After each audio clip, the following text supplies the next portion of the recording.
So we are, I'm just recording this one, yung atin pong ang mentoring for the night. Just make it like a radio or a podcast or whatsoever that you would like to make it. So yon, so our mentoring will actually run from, this is a very personal, no? Very personal po tong ating mentoring for the last C. So, while we discussed last Sunday that this is really nothing about us. It's really about the eternity that God already pre-planned for us. Well, planned for us. And He's coming, and our view for that time is our perspective would be coming from the last. Ibig sabihin po noon, this is something na kailangan natin tingnan. Ano yung mga susunod pa na panahon? Yung pagbabalik niya. There is the first Advent, as I mentioned last Sunday. There is a second Advent. Amen. Hallelujah. And now, we are just going to focus on something na ang perspective natin ay nasa last days. Ulitin ko, ano? Yung perspective natin ay nasa last days. That's why, last Sunday as well, I mentioned about in the justification process, since that we are focusing on the last days of our lives. No, this is just a very, very quick reminder to us that our leadership mentoring, no, our strategy is that we are going to have an audit. Ano yung dito yung successful? Ano dito yung produkto ng effort ko? Ano dito yung success? Alin dito sa mga bagay na nakuha ko? Yung success at alin naman dito yung mga bagay na nakuha ko sa aking faithfulness. Amen? So, dun lang ako iikot. So, I was mentioning, no, and sa aming marketing, let's just have this worldly track, no. We call this one the metrics. Ano yung mga metrics or mga ledgers na kailangan naming i-check before we can say that our team is successful? Siyempre, money, di ba? Kailangan nag-produce kami ng maraming tenant and so on and so forth. And the world also have this worldly ledger. So, and sometimes, ginagawa tong biblical. Nakakatakot tong mga to. Why is that? We begin to audit our relationship with God using these worldly ledgers. Ano yung mga worldly ledgers? For example, when circumstances are good, I must be doing well with God. No, I think that's very wrong. Number 2, if my platform or ministry is growing, ibig sabihin God must be pleased with me. Wow, talaga naman. Okay? But God does not read our ledgers. When the smoke clears and we stand before the creator of the universe, there will be an audit. But it won't be a performance-based review, di ba? Especially on how how people or how the world views this kind of success. It will be an audit of what, sir? Okay? It will be an audit of faithfulness. Ibig sabihin, the world will reward visible success. Di ba? Kapag maganda, kapag kilala ka, kapag marami kang kotse, kapag magaling ka sa ganitong bagay, kapag kilala ka sa social media. But the heaven rewards invisible faithfulness. Personally sa akin, recently is my commitment, no? Magaling lang ba ako dahil naka-assign ako? Or magaling lang ba ako dahil kasi ako na yun nandito eh? Or ginagalingan ko ba kung naka-assign ako? Or hindi? Di ba minsan nga naka-assign na nga ako, hindi ko pa gagalingan eh. Bakit? Kasi gracious naman si Lord eh. The church naman is very gracious and they cannot be angry with me, no? Kasi if they are angry, magtatampo ako, I'm just going to walk out from the church. Ganun yung mindset natin. But it's not really performance review. Based dun sa human success natin, it's an audit of faithfulness, no? That's why the world will reward you in a visible success, but heaven rewards invisible faithfulness. Especially, yung faithfulness, matitest na yan kapag hindi tayo naka-assign, kapag hindi na maganda yung tinatakbo ng ating buhay, kapag walang sales, walang trabaho, wala kahit ano. Paano na ako tatakbo, Lord? Paano na ako mabubuhay? Because in the final audit, God is not looking for the scale of our platform.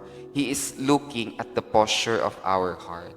Hallelujah. That's why we really have to pray for this. We really have to work for this. May nakakakita, walang nakakakita. We really have to make out of it. No, that this gonna be the posture of my heart. No, that yun talaga yung target. No, praise the Lord. Ito yung target. I'm doing this not because I really have to be better. I'm doing this because somebody has to clap for me, but this is something na gusto kong maayos din sa sarili ko. I really have to work out, not on my own effort, but yung pagsunod ko, maayos yung posture of our heart. Last Sunday, sa Matthew, di ba, nabanggit natin, Matthew 25, 21 to 23, maririnig talaga natin yung mga katagang, well done, good and faithful servant. As a matter of fact, yun yung atin pong application. Let's be good, let's be faithful, and let's be a servant. Well done, good and faithful servant. Success is dependent on result, but faithfulness is dependent on the obedience. Hallelujah, no? So we cannot always control the result of our labor. Yung soil, yung economy, yung heart ng other people, no? Yung nasa circle natin. We cannot control them, but we can always control our surrender. Lagi natin makokontrol kung kailan natin sila isusurrender kay Lord. Makokontrol natin kailan natin sila bibisitahin. Makokontrol natin kailan natin kukumustahin. Hopefully, nangungumusta tayo, ano? So, kontrolado natin yon. That's why, hindi naman sapat na, hindi ko naman kontrolado yung heart niya. Yes, it's true. Pero kontrolado mo kung kailan kayo mag-visit at hindi. Yan. Kailan ka mag-chat at hindi. And hopefully, sa atin pong mga binibisita sa ating circle, hopefully we can be genuine to them. No, paki-visit, 'di ba? Paki-paalala naman kahit sa Messenger, i-chat lamang sila, no? Again, we cannot control the result of our labor, but we can control our surrender. To be Jesus to the world means releasing the pressure to be spectacular and embracing the call to be steady. Hallelujah, 'di ba? Gustong-gusto mo na parang gusto kong maging spectacular, dumami agad yung tao sa church, no? Yan din actually warning sa akin ni Tatay. Gustong-gusto natin yung spectacular agad na may pressure talaga na magkaroon ng malaking pag-boom na makilala agad tayo, no? But again sa church natin makikilala si Jesus, hindi tayo. But sometimes, actually most of the time, 'di ba, minsan kahit tayo laganap na talaga yung gusto ko talagang gawin to, gusto kong gawin tong mga bagay na to. The pressure is really to be spectacular. But most of the time, sabi din ni Tatay sa akin, you have to embrace the call to be steady. Yan, okay? So, just be steady. So, I think na nakakaratel na pag-usapan natin yung glorification, yung second coming ni Lord. But hear me out. What I'm trying to say is that there is a call to be steady. Just do our part. Just love people. Continue washing people's feet. No, be good. No, as in we become a better version of ourselves, like Christ. No, and be faithful to whatever in the context yung be faithful doon. In the context nung binasa natin sa Matthew, ay whatever you have in your hands right now, whatever your skills, whatever things that you can do to serve other people and to let other people know Christ more, gamitin yan. Be faithful. And most of all, be a servant. Hallelujah. Amen. And I think at the end of our life, no, dito na ako magtatapos, yung worldly metrics will fade away. Your bank account will close, your scholarship will close, your money will close, your job title will belong to someone else's kapag nag-resign ka na. The applause of people will fall completely silent, no? But the only account that will matter in this one is the one settled before the King. Your life before the King. Our heart before the King. That's why when you rest in Jesus' being, no, that's nabanggit natin last Sunday, knowing your identity is secure as a beloved child of God. Hallelujah. Mahalaga ka kay Lord, no? Importante ka, nabanggit din natin yan. Nakaplano na to lahat. Your identity is secure as a beloved child of God. Hallelujah. You are freed from frantic races of success, no? Na parang, alam ko kasi identity ko eh. Sabi ko nga sa inyo, if you know who you are, you will know what to do. If you know who you are, you will know what to think. If you know who you are, you will know who to trust. That's why you can finally step out of being Jesus. I think that's our series next few months, Sundays.